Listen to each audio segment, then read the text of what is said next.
Hello artists, welcome back to the art room and happy 2021. Happy New Year to you. I'm excited to kick off the second half of our school year with a new art project. This week we're going to be looking at two artists who both drew castles. But before we get started, I would like for you to grab your supplies. You need 2 sheets of paper today and your coloring supply. If you have a marker handy, that would be great. If not, grab your black crayon out and we'll use that as we start our Mary Blair and Paul Klee castles. All right, as we get started, I want to tell you just a little bit about these artists. Paul Klee was born in the late 1800s, early 1900s in Switzerland. He spent a lot of his time in Germany. He was an artist that was known for using shape and these big planes or big spaces of color. Here's one piece of his artwork. This is called Castle in the Sun. As you notice, he has all these different shapes divided in here and all these different colors. Think for just a minute. Did Mr. Klee use dark colors or bright colors in this piece of artwork? That might feel a little like a trick question because there's some of both. There are some bright yellows and some bright blues and some bright green. But overall, he mostly used dark colors, the reds and these browns in his picture. I bring that up only because I want to show you another artist artwork. This is Mary Blair. She was born when Paul Klee was already an adult. She was born in 1911. She lived here in the United States. In fact, she spent most of her adult life in the LA area. She worked for Walt Disney. She was one of the animators on the first Cinderella movie. She also worked on Alice in Wonderland and Peter Pan. You might mostly recognize her artwork from this ride at Disney. It's called It's a Small World. Mrs. Blair also had the subject of castles quite often. She also used shape to form them, but she did so with a little different flair. She added more pattern to hers, as you can see here, and also look at her colors. Did Mrs. Blair paint her artwork darker, or did she use brighter colors? She used a lot of bright colors, even in some of her artwork where she might be using browns and she would put them on these black backgrounds. She used a lot of whites and bright blues and reds and colors that really popped from the back of the background. So while both artists used shape, both artists used a lot of color. Mrs. Blair was really known for the bright colors that she used, whereas Mr. Klee was known more for using subtle and darker colors. I just want you to have that in mind because you might decide to make your artwork, your castle that we're going to design, more in the style of Mr. Klee's with darker colors or more in the brighter style of Mrs. Blair's artwork. But before we get there, let's talk a little bit about how we're going to build our castle. I'm going to show you something really quick before we get started. You don't need to do anything, just watch this part.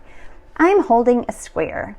From this square, I can make many more shapes, and I think this is just really interesting for us to understand as we begin to draw today, that from a square, I can fold in half and get a rectangle. From a rectangle, I could fold again and go back to a square. I could also take my square and I could fold it in half, from side to side, my points together, and get a triangle. And if I continue to fold my triangle in half, my triangle will get smaller. I say this because we're going to use shapes, starting with a square. We're going to find out how adding lines, instead of folding, we'll be adding lines. We can get many different shapes and patterns. So we are going to start by folding our paper together. And this is going to be a warm-up. So this isn't our actual artwork. We're just going to do this to get our brains going and get some ideas down. So take your paper. I have mine horizontal, side to side. I want you to fold it over. Oh, we went from a large rectangle to a smaller rectangle. And then fold it up. Even smaller rectangle. All right, let's unfold the paper. And these lines where our paper folded are going to act as divisions for 4 different sections on our warm-up paper. So we have 1, 2, 3, 4. Okay, grab your black marker. Well, any color of crayon would work as well. We're going to do a little drawing together. Remember, this is just warm-up, so no worries. We're practicing together. The first thing I want you to do in this top section is I want you to draw a circle. A circle is just a curved line that meets back at the same point. All right, now we're going to do a triangle. A triangle has 3 lines and they each meet at a point. All right, let's try a square. A square is 4 lines that are all the same size. 1, 2, 3, 4. All right, the last shape we're going to draw is a rectangle. It also has 4 sides, but one is longer. Let's start by drawing a long line and then a short line. And let's simply repeat it. Let's draw another long line and a short line. So we have 4 shapes here. We're going to use these shapes to create more shapes. Ready? This will make sense once we get started. Let's start in this bottom section by drawing a square. And let's just play around with the square a little. So after you've drawn your square, I want you to draw a line from the middle to the other side. This would be a horizontal line. It goes side to side. And then from the top down, that would be vertical. We took one big square and we've made 4 small squares from it. All right, let's make a larger square to start with this time. Draw a large square on your paper. And this time draw more horizontal lines and more vertical lines. We took one square and made 9 smaller squares inside. We could continue to divide this and just make it smaller and smaller, couldn't we? Lots of little squares. And we could take a square and we could line it up side by side, and we could make a line of squares. All different shapes that we can make, or patterns we can make from a square.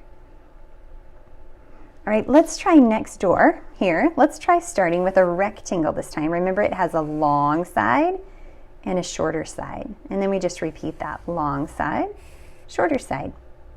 We can do the same. We can add a vertical line. I'm sorry, that's a horizontal line. And a vertical line. We started with one large rectangle and now we have 4 small rectangles. What if we did the same? We started with a rectangle and we added just horizontal lines. We have a stack of rectangles on top of each other now. All right, last section, last part of our warm-up.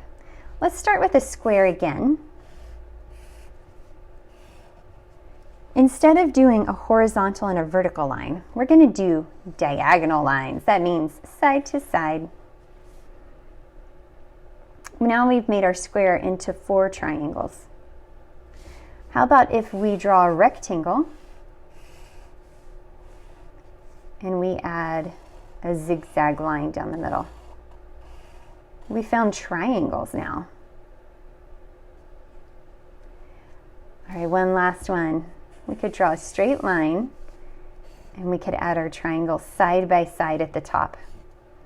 We could make a repeating pattern with our triangles. All right, do you feel warmed up? You feel like you've got an idea about shapes? We've talked about how we draw our squares and our triangles and our circles. All right, we're going to add all of this together to make a castle. So keep this handy so that you can see it, and grab your second sheet of paper. I'm going to set mine over to the side here so I can still see it. We're going to start by forming a castle. Remember, you can make it like Mr. Klee's castle or Mrs. Blair's castle, but we're pretty much going to start the same way. So let's do this part together to begin with. Start by drawing a straight line across the bottom of your paper. This is going to be the foundation of our castle. It's going to be what holds our castle strong. So we need a nice strong line. And then decide what kind of towers you want to have on your castle. I like to draw my outline first. So maybe I'll draw a tall one on this side. I'm just drawing a skinny rectangle. And now I'm going to draw a shorter, wider rectangle. We'll come back and add some lines in here, just like we did on our paper, to divide up these castle walls. But right now we're just building it. And I'm going to build another tower on this side. You don't have to do yours the same as me. I can't wait to see how you decide to build your castle. I'm going to draw a really wide one here in the middle and maybe divide it in half. Your lines don't have to be perfect. Mine are not quite straight up and down. That's okay. Think about how you want to top your castle. So you could add a triangle to some of them. You could add a dome or a curved line. This would be a semicircle. Mrs. Blair liked to add triangles or these peaks to the top of hers, and then sometimes she would add these really neat little shapes on top. Let's see, what could I do on this one? I'm going to make a jagged top to this one using my triangles. All right, now that we have our castle built and we've added a roof to it, whatever kind you want to add, let's start dividing the inside.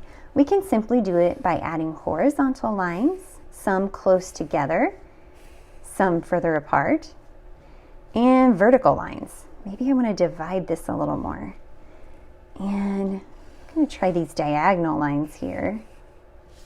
That's kind of cool. It'd be fun to even go in and maybe draw some triangles in here. This is the part where you get to be very creative. Start adding some things into yours. I'm going to add a circle window up here at the top. Maybe you even want to tell a story as you're drawing it. Think about who would live here, who would visit here, what kind of celebration are they having inside the castle. Maybe they have some rectangles here, like banners with triangles on the bottom, announcing some feast or celebration. Maybe there's a big doorway here, but it's locked. It has a gate on it. Could divide again and add some of those triangles for decorations. You guys get the idea. Keep going, adding in to your castle. Do things a little different, maybe on one side than the other. Don't forget that you can add some of these horizontal and vertical lines. Make some spaces very small and keep some spaces really large. That adds variation. It's very interesting for the viewer to look at. Let's see what happens if I divide a rectangle diagonally. Ooh, there's that triangle again. I can even add horizontal and vertical lines to it. Kind of reminds me of a pinwheel a little. All right, so as we go in and we start adding, you'll fill in your whole paper, something like maybe this. And then we get to start adding color. Let's talk just for a moment about color. There was two different ways that we saw to do it. You could use mostly darker colors. Oh, I added a circle for the sun because Mr. Klee's artwork is castle in the sun, and I thought that was kind of neat that he had the sun in his. You don't have to do that. All right, so we're going to start by adding some color in. You might want to just color a whole section one color. Remember, we use good workmanship. That means that we stay inside our lines. That just helps the viewer when they look at our artwork not get confused. They can see the shapes really easily because the color is also in the same place as the lines. But Mrs. Blair didn't just color in straight sections. She used pattern inside hers. So maybe you want to add some areas that also have pattern. You don't have to. You might want to keep yours more solid, like Mr. Klee's. Your choice. Let's see. Add here. One thing that both artists did, they repeat the same color. Repeat means to do it again. So if they used a little blue here, then you'll find that Mr. Klee, I have his right here, he would use a little blue at the bottom, in the middle, and a couple of small places, and then up near the top. Mrs. Blair would do something similar. She would use a little color here, and then she would say, I'm going to use a little bit of the same color over here, and a little bit of the same color right here. One thing that this does is it helps the viewer's eye go to each spot that there's this color, and they look at your whole picture that way. If there was only one spot that had a bright color in the center, they may never see the rest of your picture. All right, so as you continue to add on your colors, as you continue to add pattern if you want to your castles, you'll see them kind of come to completion. Mrs. Blair would mount her castles onto black paper, so you could cut out your castle and then glue it onto a black piece of paper. You could leave it here. You could color in your background like Mr. Klee did. Whatever you choose. I can't wait to see what artwork you design in your castle.